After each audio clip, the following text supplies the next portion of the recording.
Be careful that you don't get stuck in this right and left paradigm. It's a plantation.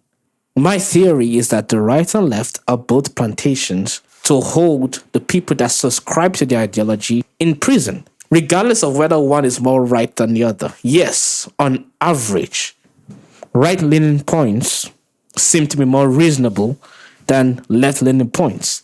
Doesn't mean that they're always correct. The right has a set of beliefs that are not entirely helpful. A good example is the installation of capital punishment in terms of execution by the state. And a lot of people on the right, we see that there are people that are being executed that did nothing wrong or there was a mistrial. They will still support it because they have to get rid of the bad guys. But these same people, we go out there and cry about abortion. Abortion is obviously wrong because you're killing babies. And it's funny that the people on the left, we flip it and we cry, no, it's a woman's right to kill a baby, but would go ahead and defend people that have been executed by punishment due to the state. It's a very weird disconnect. I'm like, bro, if you can see the sanctity of life in one corner, how is it that when we flip the argument just a little bit, you go full retard? And that's because people in the Western world are stuck in this left-right paradigm. You have to see past that shit. Both parties, though they might have significant arguments that keep both sides loyal, are still plantations. It bothers me because either I see people that are pro-Hamas or just pro-Israel. There's not people in between. Either I see people that are pro-abortion or people that are pro the death penalty. There's not in between. It's like you are stuck thinking in one way or the other. You can't see from the middle perspective. You have to be one extreme or the other. Either you think Donald Trump is the worst person that ever existed or Donald Trump is the best person that ever existed. There are very few people that are like, maybe he did some things wrong. And there are very few people like, you know what, he did some things correct. They're just like one side or the other. It's very weird. And the more I see this in the Western politics, the more it becomes sad to me.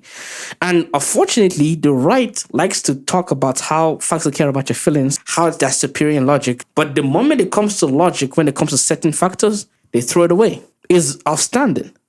I remember I did a video on Andrew Clavin when he gave very bad advice about marriage, right? He gave 3 words on how to get the best woman to be married to. It was like, don't marry women that are going to divorce you, okay? And he gave 3 words, 3 conditions that you should use to choose the right woman. It was like, marry a woman that goes to church, a woman that's a virgin, and a woman that's a conservative. Those are the 3 things he gave. And I was like, that's a stupid advice. That doesn't mean she's not going to divorce you. It's like, doesn't help in any way. And I gave my reasons why. The main thing you should be looking for is not just that she's a conservative, because conservative women are still women. And apparently, a bunch of people were so mad at that video, they decided to downvote it, which is fine. Do whatever the fuck you want. I'm not here trying to look for your likes or dislikes. That's why I never tell you to like and share. I hope you do, but if you don't like it, you don't like it. I don't care. But there are a bunch of people who were mad because there are a bunch of men that actually, in the conservative movement, that actually think that being a virgin as a woman is the most important thing. And that's why they will listen to Andrew Clavin and see me criticize him. Even though I have love for the guy, doesn't mean I'm going to follow every fucking thing he says, because it was obviously wrong in this point. But I like the dude. But they can see that because they're in this box. They're in this conservative box. Only attack the people that disagree with conservatism. Anyone that criticizes it hates you. Hate conservatism. If I criticize Ben Shapiro, if I criticize Clavin, all of a sudden I'm a hater, right? It's as dumb as when I see these Black Lives Matter people just attacking anybody that disagrees with them ideologically. It's the same stupid shit. Do not allow yourself to be swept aside by concrete ideology based on right and left, because the world doesn't operate that way. The real world operates on what is actually factual. It doesn't matter whether it's conservative, doesn't matter whether it's liberal. What matters is it true? Is it true? If it's not true, then it doesn't really matter. If I give you a solution that's conservative in nature, and that solution leads you to being destroyed and raped by the state, it's your duty to say, nah, fuck that, I'm not doing that shit.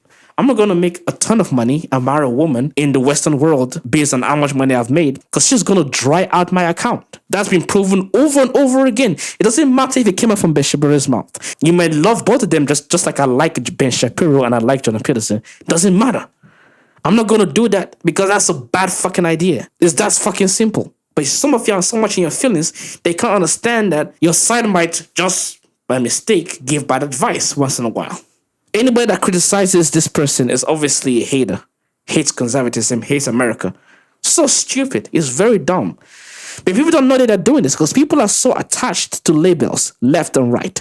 These labels, if you're not careful, will be your tomb. They're indoctrinations. You should learn to filter out the bullshit in your movement. I'm trying to do that now. There's a bunch of shit I believe that are bullshit. I'm trying to filter them out. It's not easy, but it has to be done. Because if you don't do that, it will destroy you. Anyway, guys, that's all I got for you today, and I'll see you guys later.